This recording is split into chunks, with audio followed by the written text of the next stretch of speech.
Tous. J'aimerais ce matin partager un texte qui se trouve dans l'Épître aux Hébreux, une épître que nous avons commencé voilà bien des mois. Et je vous invite à prendre le chapitre 3 de l'Épître aux Hébreux. Et nous allons donc continuer notre lecture suivie de ce texte, de cette épître. Donc chapitre 3 à partir du verset 16. Et nous allons lire jusqu'au chapitre 4, verset 12. 12 et 13. Hébreux 3, 16 jusqu'au chapitre 4, verset 13. Quels furent en effet ceux qui provoquèrent Dieu après l'avoir entendu, sinon tous ceux qui étaient sortis d'Égypte sous la conduite de Moïse? Et contre qui fut-il indigné 40 ans durant, sinon contre ceux qui péchèrent et dont les cadavres tombèrent dans le désert? Et à qui jura-t-il qu'il n'entrerait pas dans son repos, si ce n'est à ceux qui avaient désobéi? Aussi voyons-nous qu'ils ne purent y entrer à cause de leur incrédulité. Craignons donc, tant que la promesse d'entrer dans son repos subsiste, que personne parmi vous ne pense être venu trop tard. Car la bonne nouvelle nous a été annoncée aussi bien qu'à eux. Mais la parole qu'ils avaient écoutée ne leur servit de rien, car ceux qui l'entendirent ne la reçurent pas avec foi. Pour nous qui avons cru, nous entrons dans le repos dont il est dit : j'ai donc juré dans ma colère, ils n'entreront certainement pas dans mon repos. Les œuvres de Dieu étaient cependant faites depuis la fondation du monde, car il a dit quelque part à propos du 7e jour, et Dieu se reposa de toutes ses œuvres le 7e jour. Et de nouveau dans ce passage, ils n'entreront certainement pas dans mon repos. Ainsi, puisqu'il est réservé à certains d'y entrer, et que ceux qui avaient reçu les premiers cette bonne nouvelle n'y entrèrent pas à cause de leur incrédulité, Dieu fixe de nouveau un jour aujourd'hui en disant bien longtemps après, par la bouche de David, comme il a été dit plus haut, « Aujourd'hui, si vous entendez sa voix, n'endurcissez pas vos cœurs. » En effet, si Josué leur avait donné le repos, Dieu ne parlerait pas après cela d'un autre jour. Il reste donc un repos de sabbat pour le peuple de Dieu. Car celui qui entre dans le repos de Dieu se repose aussi de ses œuvres, comme Dieu se repose des siennes. Empressons-nous donc d'entrer dans ce repos-là, afin que personne ne tombe en suivant le même exemple de désobéissance. Car la parole de Dieu est vivante et efficace, plus acérée qu'aucune épée à double tranchant. Elle pénètre jusqu'à la division de l'âme et de l'esprit, des jointures et des moelles. Elle est juge des sentiments et des pensées du cœur. Il n'y a aucune créature qui soit invisible devant lui.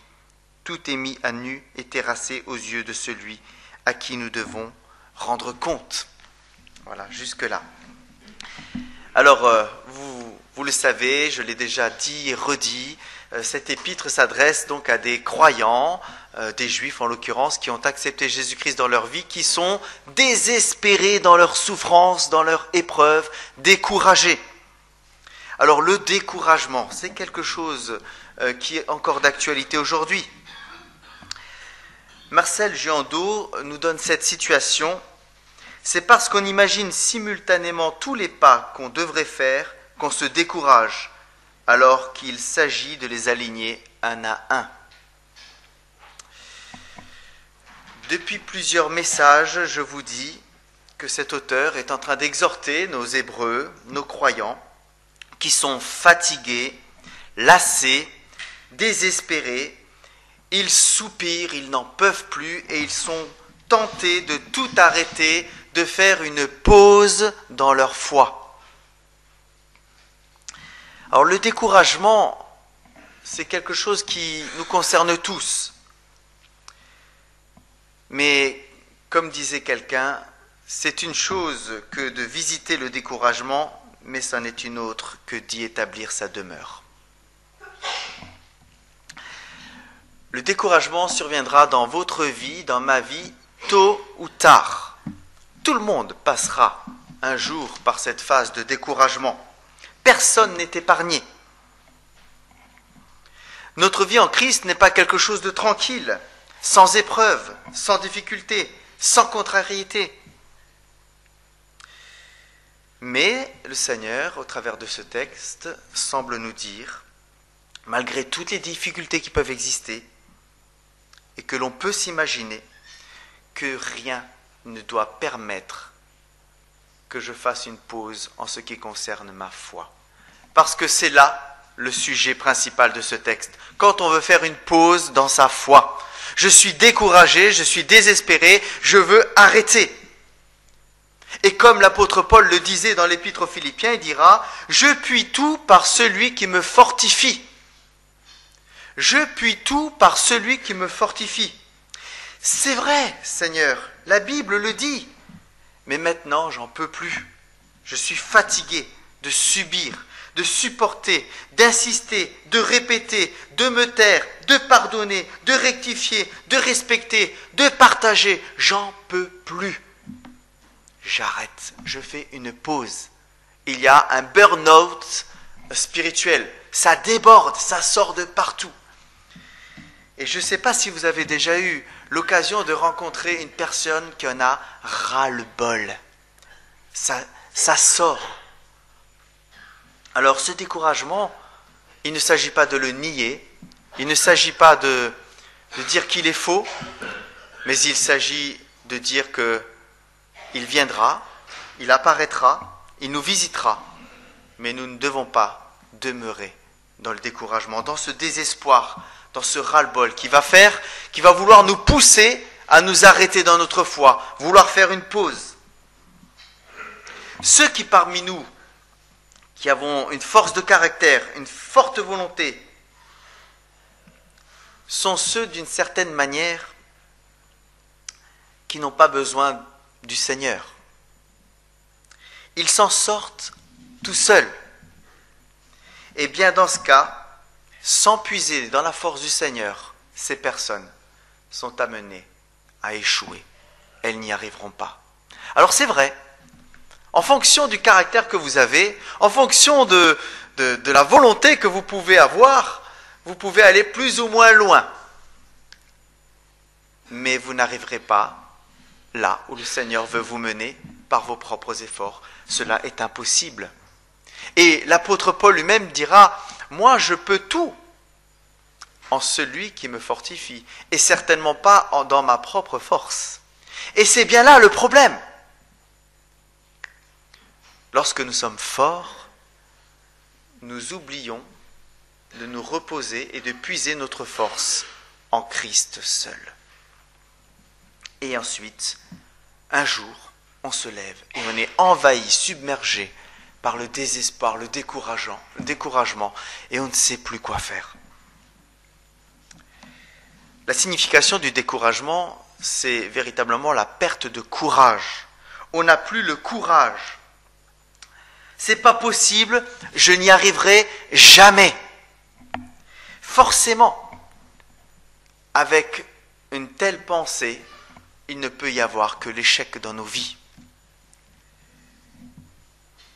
Le découragement précède systématiquement l'échec. Il n'y a pas de raison que ce soit autrement. Et c'est difficile lorsque la difficulté commence à durer dans le temps. Je me souviens, lorsque j'avais plus de temps et que j'étais plus jeune, je faisais régulièrement du footing. Et ces 10 kilomètres m'étaient plus ou moins faciles, mais les kilomètres les plus difficiles pour moi, c'était en gros les 3 derniers kilomètres. Et surtout, le dernier kilomètre. Non pas tant parce que c'était le dernier kilomètre,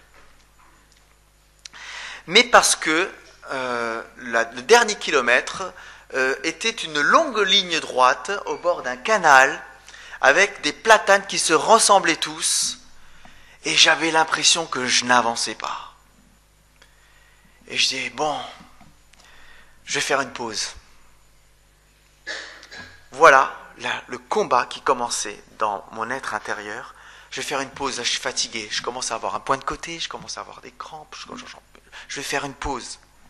Et puis je me disais pour m'encourager, bon allez, tu vas t'arrêter mais au 5e platane là-bas. Tu fais encore 5 platanes et tu t'arrêtes au 5e. Et quand j'étais au 5e, je disais, allez, encore 3 platanes et j'arrête, j'en peux plus. Et au 8e platane, j'apercevais l'arrivée.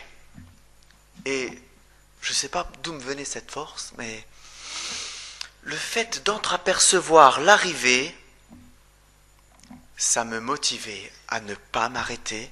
Et non seulement à ne pas m'arrêter, mais même à accélérer pour arriver le plus vite possible à ce fameux pont qui était le lieu que je m'étais fixé comme objectif. Pour avoir quoi? Pour avoir cette satisfaction d'avoir accompli le défi que je m'étais proposé au travers de ces 10 kilomètres. Pourquoi mon découragement lors de cette course avait subitement disparu? Parce que maintenant, l'arrivée était à portée de vue. Maintenant, je pouvais voir que c'était atteignable. Et j'allais surtout, mes amis, pouvoir me reposer. Parce que la difficulté, c'était ma fatigue. Et par rapport à cette fatigue, j'allais voir quoi? L'arrivée égale le repos, égale la satisfaction d'avoir terminé ma course. Et l'apôtre Paul nous dira dans 2 Timothée 4, 7, « J'ai combattu le bon combat, j'ai achevé ma course, j'ai gardé la foi. » Paul n'a pas fait de pause dans sa foi. Et il en est d'autant plus satisfait. Lorsque le peuple d'Israël sortit d'Égypte et qu'il franchit la mer Rouge et se trouva dans le désert, ils furent découragés, car ils n'étaient pas prêts d'être arrivés. Devant eux, il y avait un long chemin. Il y avait beaucoup trop de platanes à accomplir, à voir passer. Et alors, les murmures venaient. Non, j'en peux plus, je ne peux pas. Mais l'échec est toujours précédé par le découragement. Lorsque ce même peuple a franchi le désert et arrivé à Kadès Barnéa, qu'ils envoient les espions, quand ils reviennent, ils disent « On n'y arrivera pas. Il y a là des gens qui sont beaucoup trop puissants pour nous, c'est pas possible. » Le découragement précède toujours l'échec. Et là encore, ils ont fauté. 40 ans plus tard, lorsqu'ils sont en train de franchir le Jourdain avec Josué, ils n'y croient toujours pas. C'est pas possible. Comment nous allons nous battre contre ces personnes qui ont des chars de fer? Et nous sommes une armée d'amateurs. On n'y arrivera pas. Et lorsque nous considérons maintenant Dieu dans notre vie, ce qu'il a accompli au travers de son Fils Jésus-Christ, qu'en est-il? Est-ce que vous vous dites aussi, je n'y arriverai pas, c'est pas possible? Dans la souffrance, dans le désespoir, dans le découragement, dans l'épreuve, est-ce que tu te dis aussi, je n'y arriverai pas? Sache que l'échec est toujours précédé par le découragement. Le découragement nous visitera un jour, mes amis, tôt ou tard. N'en faites pas une habitation. J'aperçois le repos du salut. Comme dans cette course, quand j'ai aperçu l'arrivée, il y a en moi quelque chose qui m'a renouvelé dans ma force, dans mon être intérieur et qui a permis que je puisse accélérer, que je puisse donner de l'élan. Et nous avons besoin de cela dans notre vie de foi, d'entreapercevoir l'arrivée, le ciel. Voilà, je l'aperçois avec les yeux de la foi. J'aperçois mon Sauveur, j'aperçois celui qui est mort pour moi. C'est ça le vrai repos.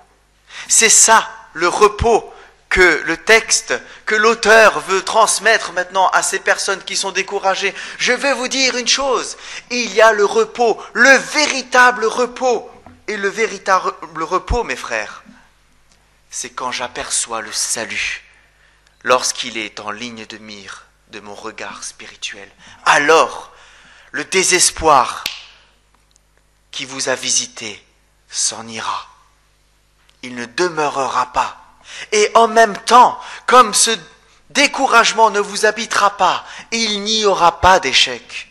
Il y aura la victoire, parce que je la vois pointer, la victoire, elle est devant moi. Le vrai repos, c'est une satisfaction totale. On ne peut pas se reposer si nous ne sommes pas satisfaits totalement. Et nous avons besoin de cette satisfaction. Au verset 8 et 10 de notre passage, il est question du repos, mais il s'agit cette fois-ci du repos du sabbat. Et on prend l'exemple de Dieu qui se reposa le 7e jour lorsqu'il accomplit toute sa création. Genèse 1, 31, l'Éternel vit que tout cela était bon. Aujourd'hui, nous sommes le 7e jour, le jour du repos.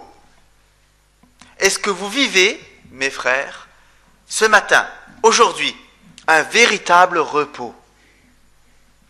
Mais peut-être vous posez-vous cette question, mais qu'est-ce que t'appelles un véritable repos? Je ne comprends pas trop. Le vrai repos, c'est une satisfaction totale. Si Dieu s'est reposé, c'est qu'il était totalement satisfait de ce qu'il avait fait lors de la semaine de 6 jours. Il était totalement satisfait de cela. Il n'y avait rien à rajouter de plus. Il ne touchait plus à son œuvre. Comme un artiste, lorsqu'il fait son tableau, quand il pose le pinceau et qu'il a terminé, que la toile est terminée, que la peinture est sèche, il ne retouche plus, il ne touche plus à son tableau. C'est fini, l'œuvre est parfaite. Un jour, nous serons satisfaits d'avoir accompli notre course. Ce qui fragilise notre repos et nous empêche d'en profiter pleinement, c'est d'avoir ce profond sentiment de ne pas avoir terminé pleinement ce que nous avons à accomplir. Nous n'avons pas totalement, cette semaine, tout terminé. D'ailleurs, je suis parti de la maison, là, il y a des travaux. J'ai pas tout à fait fini, là, et ma tête est encore dans ma salle de bain, alors que je suis en train de la rénover.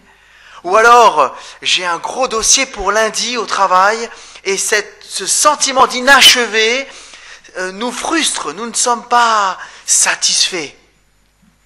Nous ne sommes pas en repos. Ou alors, dans ma vie spirituelle, il n'y a pas cette satisfaction totale. Et alors, je ne peux pas profiter véritablement de cela. Un des reproches que mon épouse me fait, je peux en profiter, elle n'est pas là, c'est lorsque je prends du temps avec les miens, elle me dit « Est-ce que tu es là ?» Je dis « Bah oui, je suis là. » Elle dit « J'ai pas l'impression que tu es là. J'ai l'impression que ton esprit est autre part. » Je dis « Non, mais bon, enfin, un petit peu, je pense juste un petit peu à... » Parce qu'il y a un sentiment d'inachevé. Et quand vous avez un sentiment d'inachevé, vous ne pouvez pas vous reposer, c'est difficile. Vous avez besoin d'avoir une satisfaction totale. Tout est fait, tout est parfait. Il n'y a rien à retoquer. Quand Jésus rencontre la femme samaritaine à ce puits, il lui dit cette image que vous connaissez, enfin, il prend cette illustration, lui dit « Si moi je te donne de l'eau, tu n'auras plus jamais soif. » Parce que cette femme, elle avait une insatisfaction profonde dans son cœur. Au même titre que cette eau qu'elle allait puiser chaque jour pour se désaltérer alors qu'elle n'était jamais véritablement, totalement et une fois pour toutes désaltérée, Jésus lui dit « Moi je te donne Une eau qui va te désaltérer une fois pour toutes. Une satisfaction totale. Où est ton mari? Je n'ai pas de mari. Effectivement, tu as eu 5 hommes dans ta vie. Et celui que tu as actuellement n'est même pas ton mari. Une insatisfaction sentimentale. Mais quand trouverai-je véritablement le bonheur total? Le vrai repos, c'est un repos où nous sommes satisfaits. Cette satisfaction, elle est nécessaire. Et je vais vous dire une chose, l'auteur est en train de dire, sachez que ce vrai repos, il n'est qu'en Dieu seul, car il n'y a que lui qui peut tout accomplir parfaitement. Personne d'autre. Tu es incapable avec tes propres forces d'accomplir une œuvre parfaite. Mais Jésus, lui, à la croix, qu'a-t-il dit? Certaines versions disent « J'ai tout achevé. J'ai tout accompli. » Et c'est en cela qu'est le vrai repos, non pas dans les autres choses. Parce que dans les autres choses, nous n'aurons jamais véritablement terminé. Nous aurons toujours ce sentiment de frustration. Le vrai repos, c'est une satisfaction totale, mais c'est une perfection totale. Il faut que les choses soient parfaites pour que véritablement tout soit accompli. Et pouvons-nous regarder nos vies en disant « il n'y a plus rien à ajouter, tout est parfait ». Qui parmi nous peut prétendre à cela? Qui peut dire « je suis parfait, mon couple est parfait, mes enfants sont parfaits, mes parents sont parfaits, mes beaux-parents sont parfaits, mon travail est parfait, même mon chien est parfait. Tout est parfait. » Personne. Et c'est bien là ce qui est triste. Et c'est bien là ce qui nous empêche, ce qui empêche notre âme de se reposer. Mais pourquoi je suis dans cette incapacité de dire ces choses? Parce que nous avons l'impossibilité de produire la perfection, mes amis. Elle n'est pas en nous. Nos responsabilités, nos erreurs, nos engagements, nos caractères, nos situations, les pressions que nous subissons, nous ne sommes jamais véritablement tranquilles. Parce que nos responsabilités nous attendent et nous sommes de loin pas prêts à assumer pleinement nos responsabilités. Je me souviens que, avant de me marier, je discutais un jour avec mon épouse et elle me disait qu'elle avait beaucoup de mal à s'endormir le soir. Elle mettait 1 heure, 2 heures à s'endormir. Et moi je dis, tu sais, pour moi je vais dans ma chambre, je me couche et je dors. On s'est mariés et je me suis rendu compte qu'elle se couchait, qu'elle dormait au bout de 10 minutes. Et que moi je mettais des heures avant de m'endormir. Alors je dis, c'est bizarre. Je dis, mais tu m'avais pas dit que tu avais des problèmes pour dormir? Elle dit, oui, mais écoute, je sais pas, maintenant je dors bien. Depuis qu'on s'est mariés, je dors bien. Eh ben, pas moi. Parce que peut-être que la responsabilité qui est venue au travers de ce mariage, peut-être, a fait que, mais au-delà de cette illustration, nos soucis, nos tracas, nos responsabilités qui sont légitimes, nous habitent. Et peut-être qu'elles vous empêchent de dormir bien souvent, n'est-ce pas? Des fois, c'est le souci dans le couple, le souci au travail, le souci pour nos enfants, et bien d'autres choses. Et on se sent responsable. Et alors, c'est plus fort que nous. Parce que face à cette responsabilité, mais comment faire? Quand son enfant ne suit pas le Seigneur, comment faire, Seigneur? Mon cœur vibre, mon cœur tremble, parce que mon enfant n'a pas encore choisi la voie de Dieu, comment peut-on dormir sur ses deux oreilles tranquillement en sachant ça? Pour moi, le vrai repos, c'est une perfection totale. C'est quand je sais que les miens sont totalement bien et que je vais bien et que tout va bien. Personne ne peut regarder l'avenir en disant qu'il est parfait.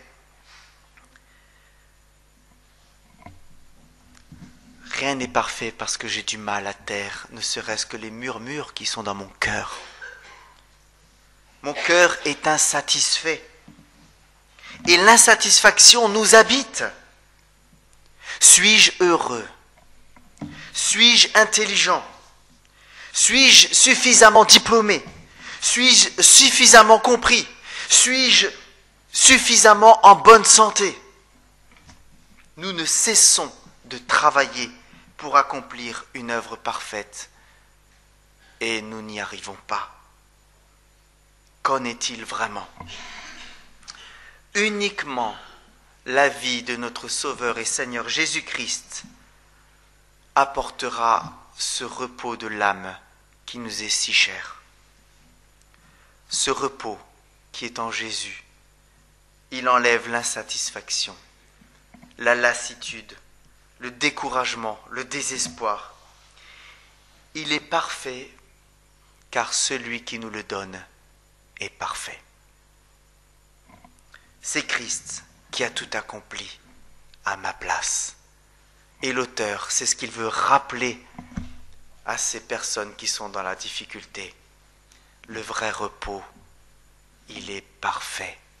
Le vrai repos, c'est une satisfaction et le vrai repos, c'est une totale perfection. Et cette perfection, elle est en Jésus seul. Dès qu'il eut pris du vinaigre, Jésus dit « Tout est accompli, tout est achevé. » Alors, dois-je faire une pause dans ma foi? Ne croyez pas que le repos vienne en prenant un congé de l'Église. Ne croyez pas que le repos vienne en faisant une pause dans la foi. Ne croyez pas que le repos vienne en prenant un congé de Jésus-Christ. C'est faux. Parce que le véritable repos, celui qui est le repos de l'âme, c'est une totale satisfaction qui n'existe qu'en Dieu. C'est une totale perfection qui ne peut venir que de Dieu. Et lorsqu'on veut faire une pause, lorsqu'on veut mettre un peu de côté les choses de Dieu, en réalité, ce n'est qu'une petite anesthésie à la douleur. Et vous savez ce qui est terrible avec certains médicaments, c'est qu'ils vous enlèvent les effets de la douleur, mais ils ne traitent pas la cause. Mon épouse me propose régulièrement, lorsque je me sens pas bien, prends au moins un Doliprane. Je dis, oh là, garde tes produits, je préfère avoir un peu mal à la tête que de prendre ça. Ce médicament, il guérit autant la tête que les pieds, que le bras, c'est un peu curieux ça. Elle dit, mais non, c'est ça. Alors, je lui dis, mais qu'est-ce qu'il fait exactement? Elle dit, ça enlève l'idée de la douleur, en gros. Oui, mais si j'ai la grippe, si j'ai quoi que ce soit d'autre, ça ne va pas l'enlever. Non, mais ça soulage. Mais quel est l'intérêt? L'intérêt pour nous, si nous avons la solution de guérir, pourquoi soulager sans guérir? C'est une illustration, je ne suis pas en train de vous dire de ne pas prendre de médicaments, que les choses soient bien claires. Jésus a dit, dans l'évangile de Matthieu, « Venez à moi, vous tous qui êtes fatigués et chargés, et je vous donnerai du repos. » Il n'a pas dit, faites une pause, écoutez, quand vous êtes reposés, vous viendrez me voir et puis les choses se passeront mieux. Non, Jésus il a dit justement, vous êtes fatigués, c'est auprès de moi que vous trouvez le repos. Ne faites pas cette pause, ne vous éloignez pas, n'écoutez pas ce découragement qui veut s'installer dans votre vie, qui veut y faire sa demeure. Parce que mes amis, l'échec est toujours précédé du découragement. Portons nos regards vers l'arrivée, vers ce repos que Jésus nous a acquis une fois pour toutes à la croix. Seule notre vie auprès de Jésus nous donnera la sensation d'une perfection totale, d'un repos parfait. Dans Romains 8, versets 31 et 35, il est dit « Je n'ai rien à prouver, que dire de plus ? Si Dieu est pour nous, qui se lèvera contre nous ? Lui qui n'a même pas épargné son propre Fils, mais l'a livré pour nous tous, comment ne nous donnerait-il pas aussi tout avec lui ? Qui accusera encore les élus de Dieu ? Dieu lui-même les déclare justes. Qui les condamnera ? Le Christ est mort, bien plus, il est ressuscité, il est à la droite de Dieu et il intercède pour nous. Qu'est-ce qui pourra nous arracher à l'amour du Christ ? La détresse, l'angoisse, la persécution, la faim, la misère, le danger ou l'épée ? Nous avons un repos parfait en Jésus-Christ. Mais puisqu'il est impossible pour nous de le produire et que nous devons nous saisir de la perfection de Jésus-Christ, comment devons-nous faire pour nous approprier alors ce repos ? Je vous ai dit que le repos, ça doit être une satisfaction totale, une perfection totale, mais aussi le repos, c'est une sécurité totale. Je dois me sentir en sécurité. Peut-être avez-vous eu l'occasion de partir en voyage en voiture sur de longs trajets. Je ne sais pas pour vous, mais pour moi, il m'est difficile de m'endormir, sachant qu'une autre personne est en train de conduire. Parce que je n'ai pas véritablement une totale confiance dans le conducteur. Au point que je vais peut-être dire, je préfère conduire. C'est un manque de foi. Mais si votre conducteur s'appelle Jésus, est-ce que vous allez aussi avoir ce manque de foi ? Est-ce que vous allez seulement dormir sur un œil ? Est-ce qu'il passe bien les vitesses ? Ou est-ce que vous allez lui faire confiance ? Vous savez, dans le texte que l'auteur prend, il va parler de conducteur. Il va parler de Moïse qui a été un conducteur pour le peuple, pour le sortir de l'esclavage de l'Égypte.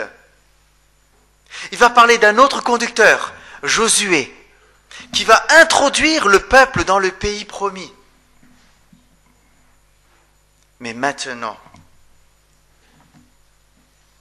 nous avons, nous, un autre conducteur qui s'appelle Jésus. Ils ont été fidèles, ces conducteurs, dans ce qu'ils ont fait. Mais ce qu'ils ont fait, c'était un repos qui n'en était pas moins terrestre.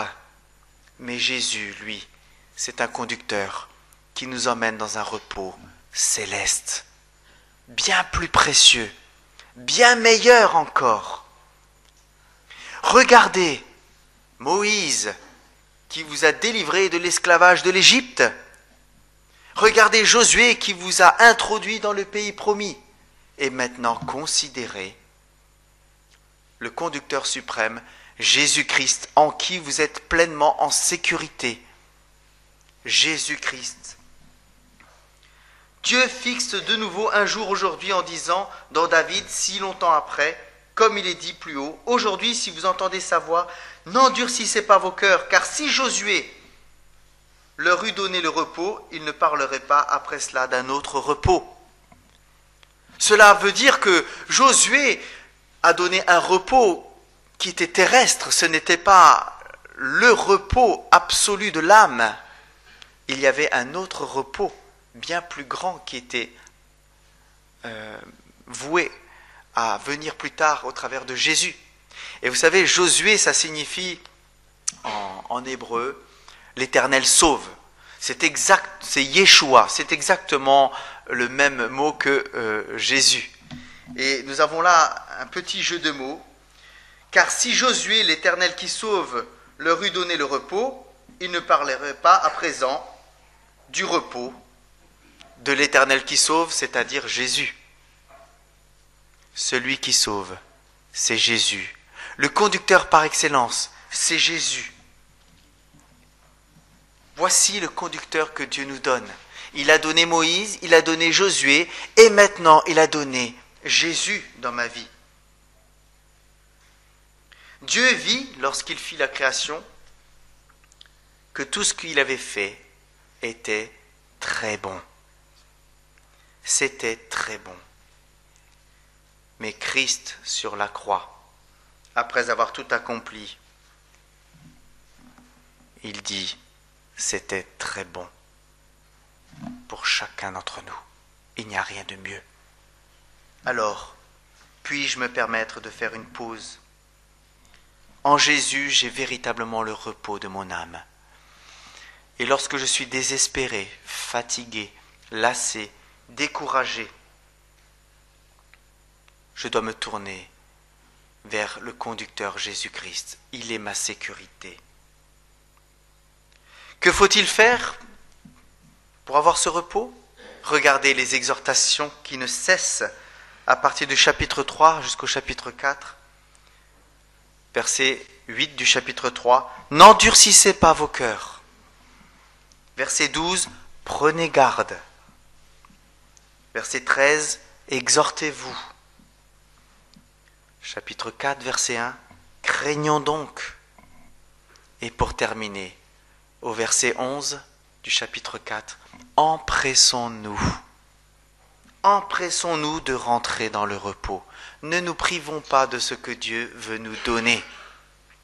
Vous savez, il y a des périodes d'examen qui vont arriver.